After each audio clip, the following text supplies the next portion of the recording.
I and everyone in this arena tonight are unified by the same great American values. We're proud of our country. We respect our flag.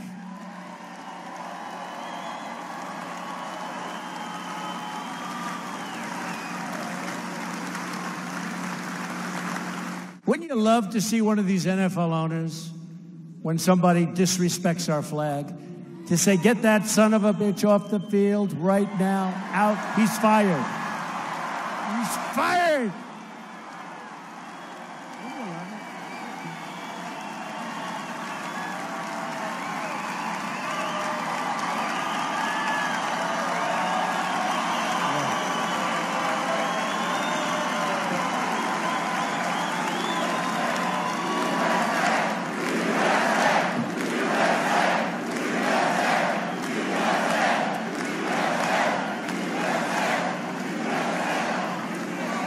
You know, some owner's going to do that.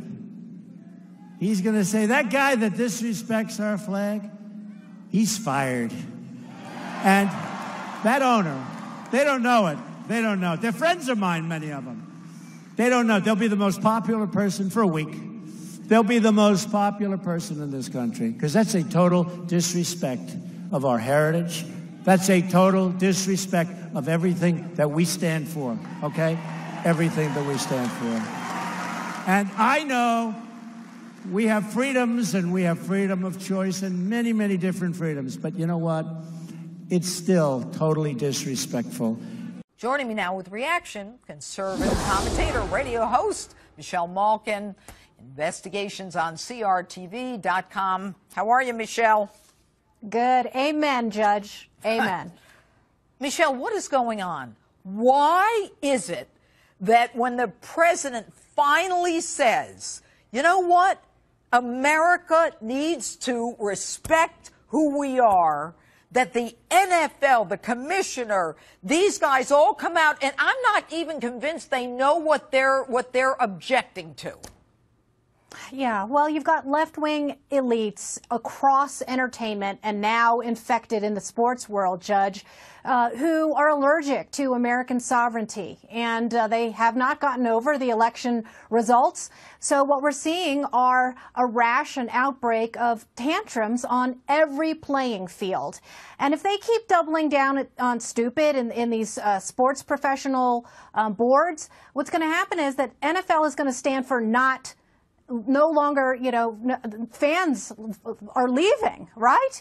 No fans left. Right. And you've got a playing field now that has become noxious. It's a noxious fan of leftists. And as you point out, the numbers don't lie. I wrote a column about it this week that includes the NFL. Viewership is down since the beginning of the opening season by 13%. We're seeing drops in attendance. We're seeing drops everywhere in advertising as well. And that's because there's no business enterprise that's ever going to survive by insulting and trashing its own customer base.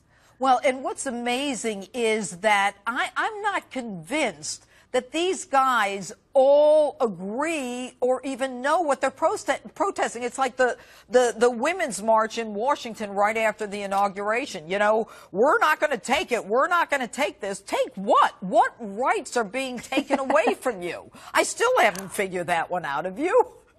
No, and of course the phenomenon is virtue signaling.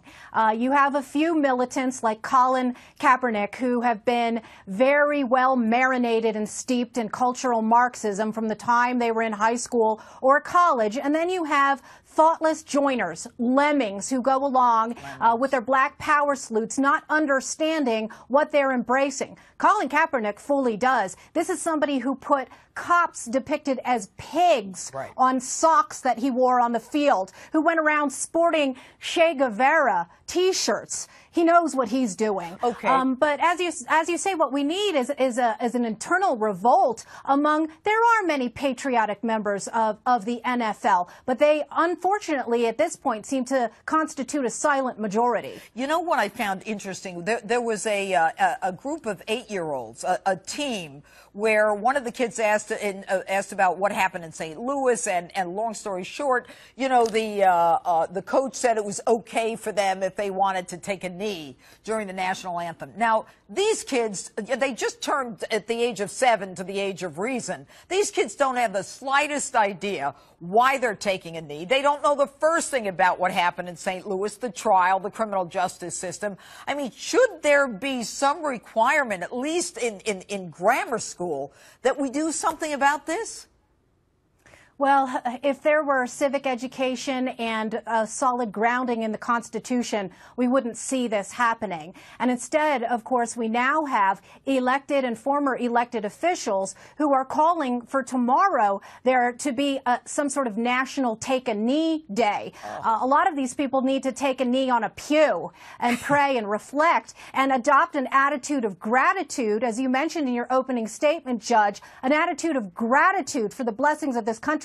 For people who make an average of $2 million a year, that is the average salary in the NFL, to be carping and moaning and adopting a grievance-mongering stand the way they do without the proper perspective of history and our place in the world, it is an absolute disgrace. Even more so, you have this former Democrat congresswoman from Maryland, Donna Edwards, who is now calling for all of these NFL players to take a knee to, quote, protest the white supremacist President Trump. All right. How dare these people? How dare these people Malkin, race bait for a living? Thank you so much.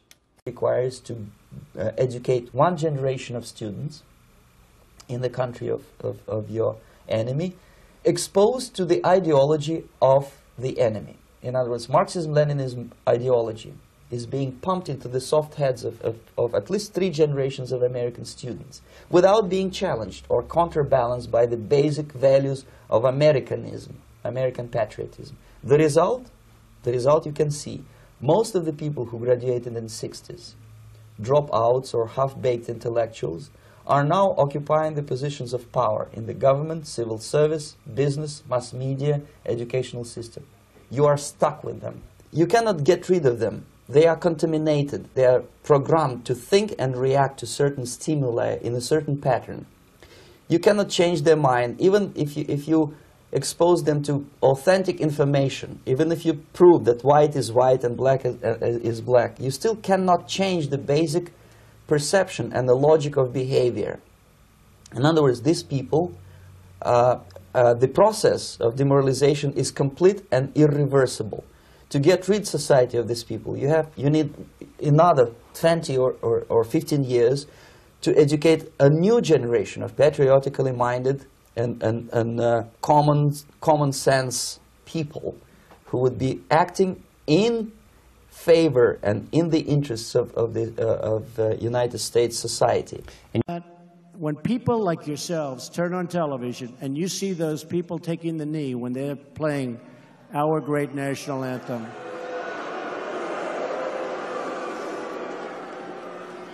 the only thing you could do better is if you see it, even if it's one player, leave the stadium. I guarantee things will stop. Things will stop. Just pick up and leave.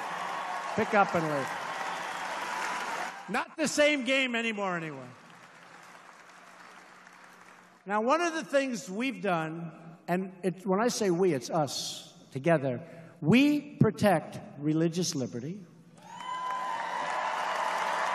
because we know that faith and family, not government and bureaucracy, are the true centers of American life.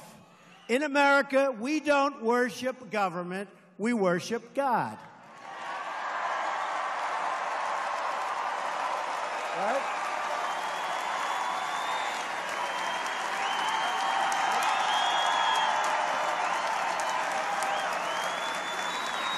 We cherish our magnificent Constitution, and we believe judges must interpret the Constitution as written, and that includes defending, as I just said, our great Second Amendment. We support the rule of law, and we stand strong with the incredible men and women of law enforcement. We protect our citizens, uphold our traditions, and we will always defend our borders. These are Alabama values. I understand the people of Alabama. I feel like I'm from Alabama, frankly.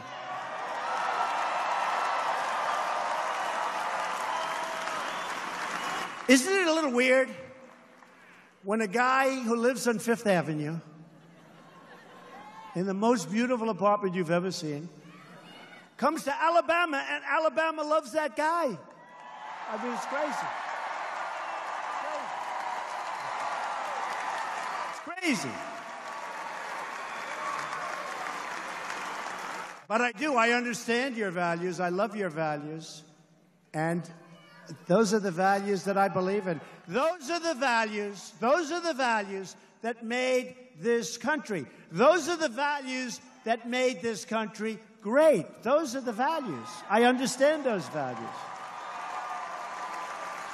But as you know, these values have been under attack for many years in Washington.